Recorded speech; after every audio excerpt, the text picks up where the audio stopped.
২৬ June বুধবার কৈলাসহরের মূল সড়ক থেকে চৌধুরীপাড়া হয়ে উত্তর গুলধারপুর বাঁধ পর্যন্ত রাস্তাটি মেরামত করতে শুরু করেন ঠিকাদার। জানা গিয়েছে, টেন্ডারের মাধ্যমে ঠিকাদার ২৪ লক্ষ টাকায় কাজটি পান। বুধবার ঠিকাদারের শ্রমিকরা রাস্তার কাজ শুরু করতেই কয়েকজন অপরিচিত যুবক তাদের আচমকা আক্রমণ করে। এই ঘটনায় মোট 4 জন আহত হয়েছেন। সন্তোষ সিনহা ও আব্দুল রূপ নামে দুই শ্রমিকের অবস্থা আশঙ্কাজনক। বর্তমানে তাদের সিটি স্ক্যান করা হয়েছে। তাদের মাথায় গুরুতর আঘাত লেগেছে। আহতদের বর্তমানে ঊনকোটি জেলা হাসপাতালে চিকিৎসা চলছে। কোন জায়গা? ওই এয়ারফিল্ডের মাথাতে।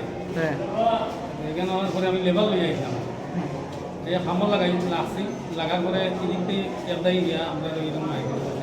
যারা মারছে তারা চিনতে পারছেন? এমনি মুখ চিনি, আমি নাম চিনি।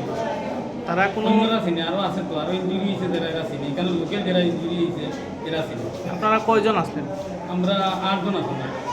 আর হঠাৎ করে আমার উপরে আসছে না, ওইসে আগে এখানে তারা লোকেল এরা আরও জন মণিপুরি আছে, তাই এখানে ভর্তি। আমার আগে তাই বেশি ইঞ্জুরি হয়েছে, এখানে আনা হয়েছে।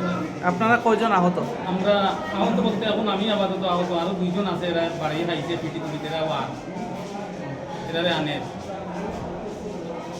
অপরদিকে একই দিনে তেপরামথা দলের চণ্ডীপুর বিধানসভা কেন্দ্রের বিজিত প্রার্থী রঞ্জন সিনহার গাড়ি ভাঙচুর করে কিছু দুষ্কৃতী। গাড়ি ভাঙচুরের ঘটনায় রঞ্জন সিনহা প্রকাশ্যেই জানান, গাড়িটি যারা ভাঙচুর করেছে এরা সকলেই শাসক দলের সমর্থক। তাদের প্রত্যেকের বাড়ি চণ্ডীপুর বিধানসভার অন্তর্ভুক্ত এলাকায়। এই ঘটনায় কৈলাসহর মহকুমা জুড়ে তীব্র উত্তেজনা বিরাজ করছে। আমি খাওয়া দাওয়া করে বাইরে দেখি কিটা গাড়ি ভাঙি, আমার গাড়ি কেন ভাঙতেছে? এর আগে এখানে আমি কিছু আনাগুনা দেখছি, কিছু গুলাপান আসা যাওয়া করতেছে। তো আমি অসিরে ফোন করছি, কয়েকবার ফোন করছি,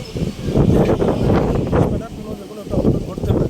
কিন্তু অসি অনেক যখন ঘটনা ঘটার পরে এখন অসি পুলিশ পাঠাইছে, যার কারণে এই যে আমার যে গাড়ি যে ভাঙছে, যারা ভাঙছে, কে ভাঙছে আমার সামনেই আছে। আমাদের কর্ণজিৎ সিনহা এবং তার ছেলে, তারা মিলে এই কাজটা করছে বা তারা লোকেরা করছে। এখন আমার গাড়ির যদি যতক্ষণ পর্যন্ত আমার গাড়ির ক্ষতিপূরণ বা আমার গাড়ি ঠিক করে দিত না, আমি কিন্তু ছাড়তাম, পরিণাম কিন্তু ভালো হইত। অলরেডি আমি এখন আমার পার্টির লোকেরা সবাই দেখাইছি। শহরে বারবার এই ধরনের ঘটনার পরেও কৈলাসহর থানার পুলিশ এখনো নীরব দর্শকের ভূমিকাতেই রয়েছেন। কৈলাসহর থেকে দেবাশিস দত্তের রিপোর্ট, নিউজ নাও।